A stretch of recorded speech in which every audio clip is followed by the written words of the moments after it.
চলিত মাহৰ 16, 17, 18, 19 আৰু 20 তাৰিখে আচলতে ডিব্ৰুগড় জিলাৰ উদ্যোগত তথা নামৰূপবাসী ৰাইজ তথা নামৰূপ আঞ্চলিক ছাত্ৰ সন্থাৰ আতিথ্যত আচলতে ভাওনা সমাৰোহৰ আয়োজন কৰা হৈছে আৰু সেই সমাৰোহৰ আচলতে আজি পবিত্ৰ লাইখটা স্থাপন কৰা হৈছে। মোৰ অতীত নীলোৎপলে দেখাব সামগ্ৰিক পৰিৱেশ আচলতে পুৱাৰ ভাগৰ পৰা আচলতে ইয়াত ভকত বৈষ্ণৱ গোসাঁই উপস্থিত আছে আৰু যি পবিত্ৰ লাইখটা সেই লাইখটা ইয়াত ইতিমধ্যে স্থাপন কৰা হৈছে। তাৰ ভিজুৱেল আচলতে মোৰ অতীত নীলোৎপলে দেখুৱাই আছে। সম্পূৰ্ণ ৰীতি নীতিৰে আচলতে পুৱাৰ ভাগৰ পৰা আচলতে এই লাইখটা স্থাপন কৰা হৈছে। মোৰ অতীতে দেখাইছে গায়ন বায়নৰ দল ইতিমধ্যে উপস্থিত হৈছে। তেওঁলোকে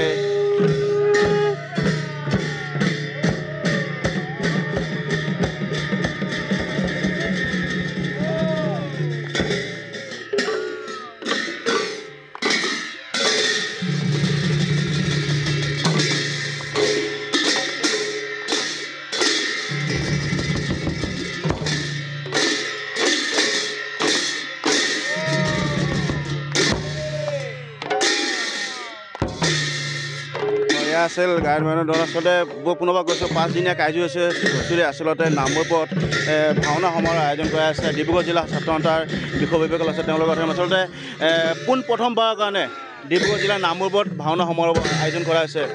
ডিব্ৰুগড় জিলা ছাত্ৰ সন্থাৰ উদ্যোগত তথা নামৰূপবাসী ৰাইজৰ সহযোগত কি ক'ব এই ক্ষেত্ৰত? আমি সদৌ ডিব্ৰুগড় জিলা ছাত্ৰ সন্থাই নামৰূপ আঞ্চলিক ছাত্ৰ সন্থাৰ আতিথ্যত নামৰূপত প্ৰথমবাৰৰ বাবে আমি ভাওনা সমাৰোহ আয়োজন কৰিছোঁ।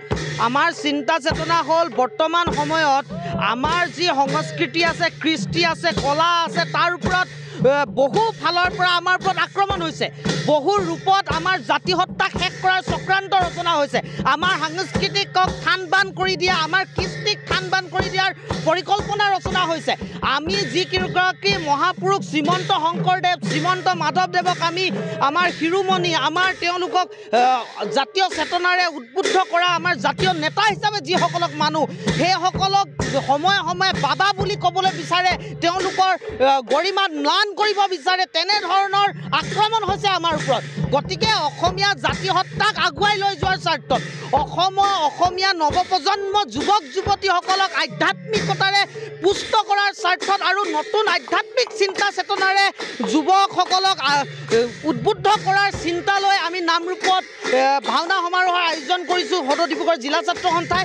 আৰু সদৌ ডিব্ৰুগড় জিলা ছাত্ৰ সন্থাৰ আমাৰ এটাই লক্ষ্য, আমাৰ যি অপসংস্কৃতিয়ে আমাক গ্ৰাস কৰিব চেষ্টা কৰিছে, সেই গ্ৰাস কৰা অপশক্তিক এই নামৰূপৰ পৰাই থান বান কৰাৰ আমাৰ সংগ্ৰাম আৰম্ভ হৈছে আৰু ভৱিষ্যতৰ দিনত এই সৰ্বব্যাপী এই সংগ্ৰাম আগুৱাই লৈ যাম বুলি আজি সদৌ ডিব্ৰুগড় জিলা ছাত্ৰ সন্থাই নামৰূপৰ পৰা ঘোষণা কৰিলোঁ। ধন্যবাদ থাকিল। আচলতে অসমীয়া কৃষ্টি সংস্কৃতিৰ নৱপ্ৰজন্মৰ মাজত আগুৱাই নিয়াৰ প্ৰচেষ্টা হাতত লৈছে। কেনেকুৱা লাগিছে, কি ক'ব? হয়, ডিব্ৰুগড় জিলা ছাত্ৰ সন্থাৰ উদ্যোগত নামৰূপ আঞ্চলিক ছাত্ৰ সন্থাৰ আতিথ্যত আৰু নামৰূপবাসী ৰাইজৰ সহযোগত আমি 16 ডিচেম্বৰৰ পৰা 20 ডিচেম্বৰলৈ যি 5 দিনীয়া কাৰ্যসূচীৰে আমি ভাওনা সমাৰোহ অনুষ্ঠিত কৰিবলৈ দিহা কৰিছোঁ। এই ভাওনা সমাৰোহখনি আচলতে নামৰূপৰ বিভিন্ন ভক্তপ্ৰাণ ৰাইজে ইয়াত আহি আমাক সহায় সহযোগিতা কৰিব বুলি আমাৰ আশাবাদী। আৰু লগতে এই ভাওনা সমাৰোহ 5 দিনীয়া কাৰ্য প্ৰতিদিনাখনেই 2খনকৈ আচলতে নাট প্ৰদৰ্শন কৰা হ'ব। আৰু ইতিমধ্যে আমাৰ যি এই অনুষ্ঠানটোৰ কাৰণে আচলতে আমাক 17খনকৈ আচলতে নাটে আমাক আবেদন কৰিছিল, কিন্তু তাৰ ভিতৰত আমি 8খন নাট আমি নিৰ্বাচিত কৰি উলিয়াইছোঁ। আৰু এই নিৰ্বাচিত নাটসমূহৰ ভিতৰত যিসকল আমি পুৰস্কাৰ ৰাখিছোঁ, যে প্ৰথম পুৰস্কাৰ আমি 70,000 টকা, দ্বিতীয় পুৰস্কাৰ 50,000 টকা আৰু তৃতীয় পুৰস্কাৰ 30,000 টকা। কিন্তু আমাৰ এটাই উদ্দেশ্য হ'ল যে এই যি যুৱ উশৃংখল আৰু যি অপসংস্কৃতি আমাৰ সমাজখনক গ্ৰাস কৰি উঠিছে, এই অপসংস্কৃতি আৰু যুৱ উশৃংখলতা আমি আচলতে কেনেকৈ আঁতৰ কৰিব পাৰোঁ আৰু এটা আধ্যাত্মিক চেতনাৰে আমি কেনেকৈ সমাজ জীৱনক আগুৱাই লৈ যাব পাৰোঁ। আমাৰ এই অনুষ্ঠানটোত আউনীআটী সত্ৰৰ সত্ৰাধিকাৰ শ্ৰী শ্ৰী পীতাম্বৰ দেৱগোস্বামীদেৱ আমাৰ ইয়াত উপস্থিত থাকিব।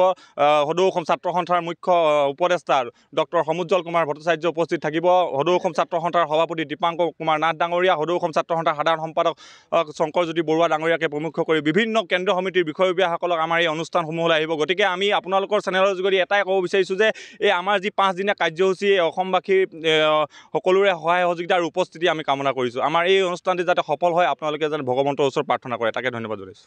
ধন্যবাদ থাকিল। ডিব্ৰুগড় জিলা ছাত্ৰ সন্থাৰ আৰু এজন ব্যক্তি আছে, এটা আধ্যাত্মিক পৰিৱেশৰ সৃষ্টি হ'ব পোনপ্ৰথমে নামৰূপত, কেনেকুৱা লাগিছে? গুৰুজনাৰ অপূৰ্ব সৃষ্টি ভাওনা, আৰু এই ভাওনাৰ জৰিয়তে উঠি অহা নতুন প্ৰজন্মক আধ্যাত্মিক চিন্তা চৰ্চাৰে আমি কেনেকৈ উদ্বুদ্ধ কৰিব পাৰোঁ তাৰ ক্ষেত্ৰত আমি সদৌ ডিব্ৰুগড় জিলা ছাত্ৰ সন্থাই ব্যৱস্থা গ্ৰহণ কৰিছোঁ। জিলাখনৰ বিভিন্ন প্ৰান্তত আমি পোনপ্ৰথমবাৰৰ কাৰণে নামৰূপত আৰম্ভ কৰিছোঁ। পৰৱৰ্তী সময়ত ডিব্ৰুগড় জিলাৰ বিভিন্ন প্ৰান্তত এনেধৰণৰ আধ্যাত্মিক চিন্তা চৰ্চাৰে যিবিলাক আমি কৰ্মৰাজি কৰিবলৈ আগবাঢ়িছোঁ সমগ্ৰ ডিব্ৰুগড় জিলাত আৰম্ভ কৰা হ'ব। অহা 16 তাৰিখৰ পৰা নামৰূপত ভাওনা সমাৰোহ হ'ব। 5 দিনীয়াকৈ বৰ্ণাঢ্য কাৰ্যসূচী হ'ব। গতিকে এই কাৰ্যসূচীৰ সফল সমাপ্তি কৰিবৰ কাৰণে নামৰূপলৈ সকলো ডিব্ৰুগড়বাসী ৰাইজক আহিবৰ কাৰণে জনাইছোঁ। বিশেষকৈ 20 তাৰিখে এক আধ্যাত্মিক আলোচনা চক্ৰ হ'ব, য'ত আউনীআটী সত্ৰৰ সত্ৰাধিকাৰ পীতাম্বৰ দেৱগোস্বামীৰ পৰা আৰম্ভ কৰি শ্ৰীমন্ত শংকৰদেৱ সংঘৰ সন্মানীয় পদাধিকাৰ কমলাকান্ত গগৈবাব থাকিব। সদৌ অসম ছাত্ৰ সন্থাৰ সন্মানীয় মুখ্য উপদেষ্টা ডক্টৰ সমুজ্জ্বল কুমাৰ ভট্টাচাৰ্য থাকিব। ছাত্ৰ সন্থা কেন্দ্ৰীয় সমিতিৰ নেতৃবৰ্গ থাকিব। গতিকে এই আধ্যাত্মিক যি আলোচনা চক্ৰ হ'ব, আমি আশা ৰাখিছোঁ সেই আলোচনা চক্ৰৰ জৰিয়তে আমাৰ সমাজত যিবিলাক কুসংস্কৃতি চলি আছে, উঠি অহা নতুন প্ৰজন্ম যিটো গতিত তেওঁলোকে যাব লাগে, এটা বেলেগ দিশত আমি যোৱা পৰিলক্ষিত হৈছে। গতিকে এই আধ্যাত্মিক চিন্তা চৰ্চাৰ বা সেই আলোচনা চক্ৰলৈ আমি সমগ্ৰ অসমবাসী ৰাইজ, সমগ্ৰ ডিব্ৰুগড়বাসী ৰাইজক আহিবৰ কাৰণে আমি নিমন্ত্ৰণী হৈ আগবঢ়াইছোঁ। ধন্যবাদ থাকিল। এয়া আছে ডিব্ৰুগড় জিলাৰ ছাত্ৰ সন্থাৰ বিষয়। আচলতে সাধাৰণতে দেখিবলৈ পোৱা যায়, আচলতে সদৌ অসম ছাত্ৰ সন্থাই ৰাজপথত আন্দোলন কৰা দেখিবলৈ পোৱা যায়, কিন্তু সম্পূৰ্ণ ব্যতিক্ৰম এতিয়া দেখিবলৈ পোৱা যায় ডিব্ৰুগড় জিলাৰ ছাত্ৰ সন্থা। আচলতে আন্দোলনৰ লগতে আচলতে কৃষি কৰ্মৰ লগতে আধ্যাত্মিক এটা পৰিৱেশ আচলতে উঠি অহা প্ৰজন্মৰ মাজত দিবলৈ তেওঁলোকে এই প্ৰচেষ্টা লৈছে। আৰু এই পোনপ্ৰথমবাৰ মই পুনৰবাৰ কৈছোঁ, পোনপ্ৰথমবাৰৰ কাৰণে ডিব্ৰুগড় জিলাৰ নামৰূপত এই ভাওনা সমাৰোহ আয়োজন কৰা আছে। আৰু এই আয়োজনত আচলতে ৰাজ্যৰ বিভিন্ন প্ৰান্তৰ পৰা আচলতে ভকত বৈষ্ণৱ আৰু ভাওনা দলসকলে অংশগ্ৰহণ কৰিব। আৰু মই পুনৰবাৰ কৈছোঁ, মনত থাকিব চলিত মাহৰ 16, 17, 18, 19 আৰু 20 এই 5 দিনীয়া কাৰ্যসূচীত আচলতে ডিব্ৰুগড় জিলাৰ ছাত্ৰ সন্থাৰ উদ্যোগত নামৰূপ আঞ্চলিক ছাত্ৰ সন্থাৰ আতিথ্যত আচলতে ইয়াত ভাওনা সমাৰোহ আয়োজন কৰা আছে। আৰু মই ভাবোঁ এই অনুষ্ঠানৰ জৰিয়তে আচলতে উঠিব প্ৰজন্মৰ মাজত এক সুন্দৰ এটা পৰিৱেশ সৃষ্টি হ'ব। তেওঁলোকে আচলতে যি গুৰুজনাৰ যি সৃষ্টি, অপূৰ্ব সৃষ্টি, সেই সৃষ্টিৰাজিক আচলতে তেওঁলোকে নিজৰ মাজত আয়ত্ব কৰিব চেষ্টা কৰিব। আৰু ইয়াৰ পৰা আচলতে উঠিব প্ৰজন্মই এক নতুন দিশ পাব বুলি আশা কৰিব পৰা হৈছে।